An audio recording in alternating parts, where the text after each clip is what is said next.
But did Kenyans tell you they wanted to be a levy or a tax? This is not a tax. What is it? It is a contribution you are making, because if it was a tax, tax, it goes one way. You never get it.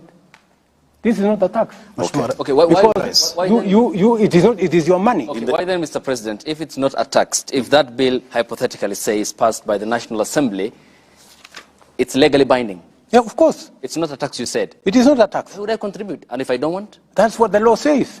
But why are you passing it? Yeah, the question I am asking you is, are you saying, Abdi, that you don't think it is your business to contribute to the employment of the unemployed Kenyans? Okay, it's the responsibility. It is not your Kenyan business. Okay, hang on, Mr. President. Who is Kenyan government? Kenyan government is me and you. Hang on, Mr. President. You saw the mandate of the Kenyan people. Exactly. There is a we can't represent all of us. Yes. I worked hard for my money. Yes. You said it's not tax. But there is a bill in Parliament. If it's passed, it's legally binding. Why would I make a contribution for others to succeed? It's your business as the government. You are the head of state. You have the responsibility. You have the mandate.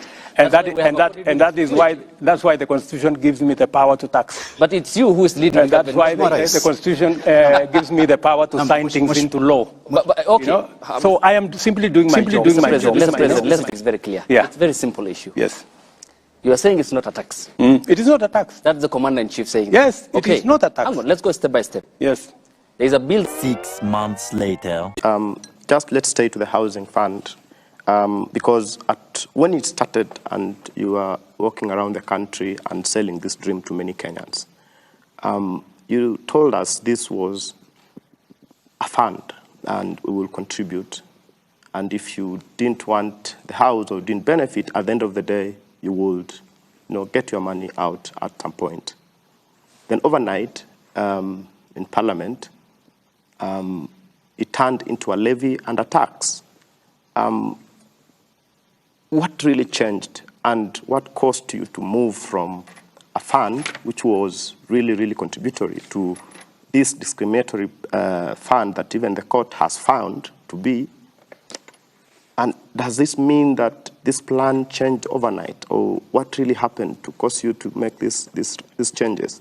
And just to stay on that point, was it necessary that we would start all these funds together in terms of, was it a must that you start the housing fund?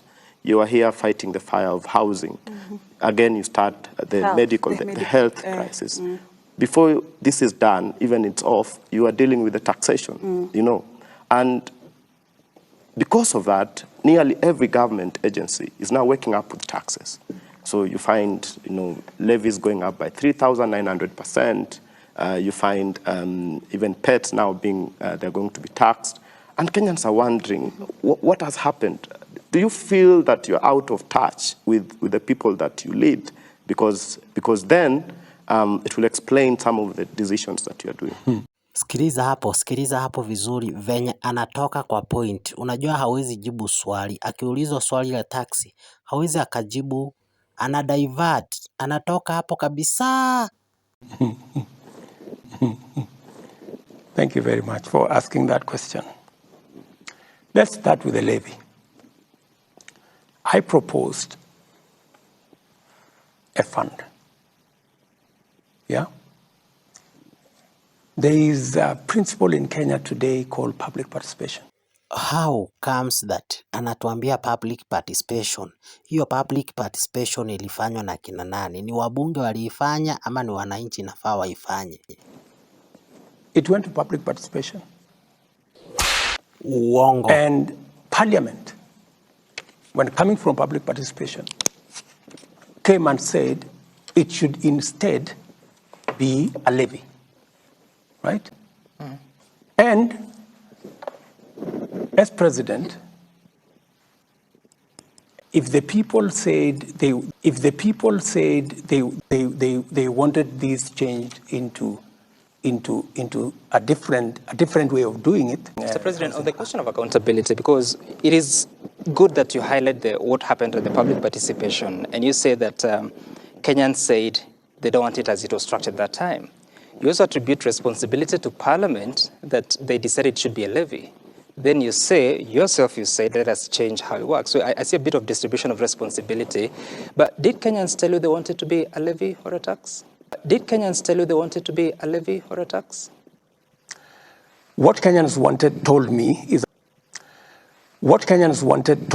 is that they want jobs.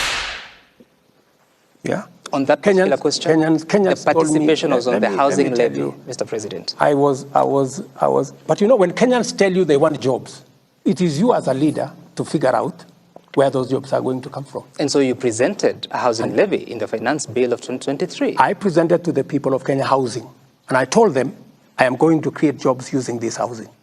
And they agreed with me. And I have created jobs using housing. The mechanism of delivery could be this way or that way. Did I make a commitment to the people of Kenya that I'm going to implement housing? Yes. Did I tell them we will create jobs using housing? Yes. Have I implemented the program on housing? Yes. Have I created jobs using housing? Yes. That you did and you are doing. And you see, Mr. President, sorry for this, but Mr. President, you are saying that you promised all those things and you are doing.